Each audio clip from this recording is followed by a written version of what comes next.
Welcome to our channel. Today we how to transfer data using Google One Phone Backup, detailed guide step by step clearly. To begin, ensure that both your old and new devices are charged and connected to Wi-Fi. On your old device, open the Google One app.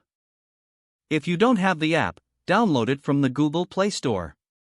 Sign in using your Google account if prompted. Once in the app, look for the backup option on the main screen. Tap on Backup to initiate the backup process. You will see options for what data you can include in the backup. Make sure to select everything you wish to transfer, such as contacts, photos, and messages.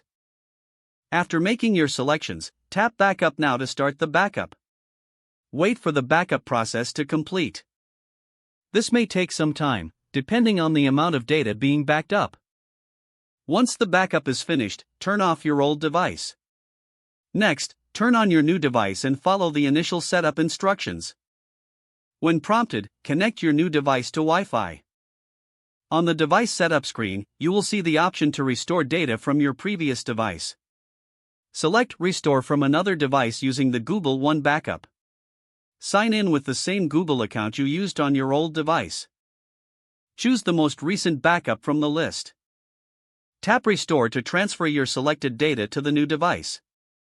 Once the restore is complete, follow any remaining setup prompts on the new device. Finally, double-check that all your data has been transferred successfully. Now you're ready to start using your new device with all your important data intact. If the page does not load, refresh the browser or try again in a private or incognito window. Make sure you are using the correct email address, then retype it carefully to avoid small typos. If your password is not accepted, use the reset option and create a new strong password you can remember. Check your spam folder for verification or security emails, then complete any requested confirmation steps. Enable two-factor authentication if available to improve account security and reduce unauthorized access risk.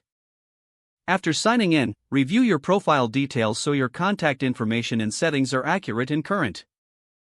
If you see an error message, note it down and try again after restarting your device and internet connection. Don't forget to like this video and subscribe to our channel for more step-by-step tech guides.